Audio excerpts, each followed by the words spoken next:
je suis Jean-Luc Romero-Michel, président de l'ADMD, et je suis heureux de vous retrouver dans le talk du lundi qui décrypte l'actualité de la fin de vie.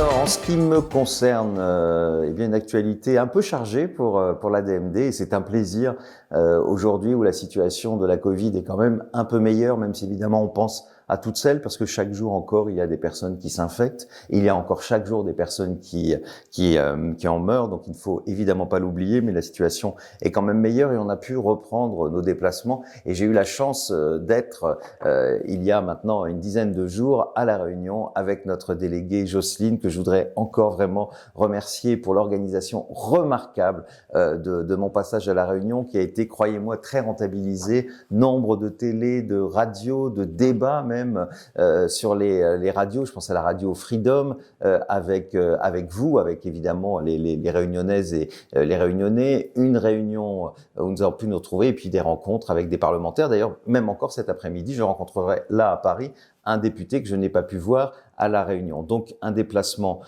qui nous a permis de nous faire entendre, une ADMD qui est plus que jamais mobilisée à La Réunion, et aujourd'hui aussi une majorité de parlementaires qui nous soutiennent dans ce département ultramarin. Donc c'est quand même, aujourd'hui on voit cette progression. Moi je me rappelle la première fois où je suis allé à La Réunion pour l'ADMD, il devait y avoir 7 ou 8 personnes dans la salle, très difficile d'avoir des médias. On voit à quel point notre idée aujourd'hui a progressé chez chacune et chacun d'entre vous. On sait que le catholicisme a une grande importance à La Réunion. Eh bien, malgré ça, les catholiques étaient dans nos réunions, sont là, et donc notre cause avance. Grosse semaine au cinéma. Je vous ai parlé ici déjà à plusieurs reprises de Tout s'est bien passé, le merveilleux film de François Ozon. La semaine dernière, nous organisions à Paris une avant-première avec François Ozon. J'ai pu, à la fin du film, débattre avec François Ozon et avec celles et ceux d'entre vous qui étaient là. D'abord, c'est un film merveilleux, il faut le dire, qui est pas dans le pathos.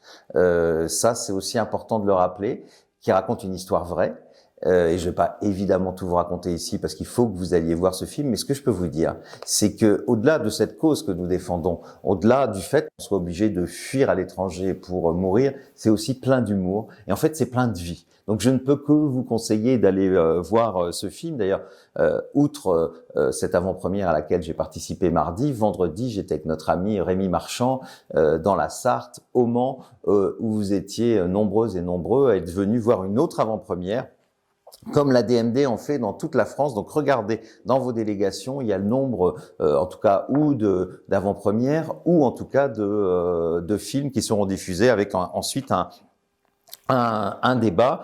Donc merci évidemment à François Ozon de ce très très beau film. Et puis on a un autre qui est aussi sur les écrans. Alors c'est vrai qu'on en parle moins à la DMD parce que c'est un film américain et qu'on n'a pas la chance évidemment de pouvoir rencontrer ni les réalisateurs ni les acteurs.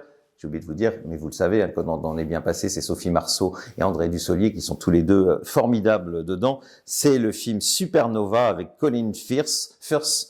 Vous pouvez aller sur les réseaux sociaux, les sites de la DMD, vous aurez plein d'informations. C'est un autre film que je ne peux que vous conseiller, un très très beau film plein d'humanité. Alors, le décryptage de la semaine, je remercie Maître Michael Boulet, notre ami qui a bien voulu faire ce décryptage. Beaucoup d'entre vous sont étonnés que les personnes qui accompagnent des proches en Suisse ne soient pas poursuivies par la justice. Eh bien, Michael Boulet vous explique pourquoi ils ne le sont pas. Et d'ailleurs, s'il l'était, je serais le premier à l'être, puisque comme vous savez, encore récemment, j'ai accompagné notre ami Alain Coq à Berne, où il a pu partir dans les dignités, et en plus où il a pu partir, je le dirais, vraiment le sourire aux lèvres, parce qu'il n'en pouvait plus de ses souffrances. Donc c'est sur le site de l'ADMD dans la partie décryptage.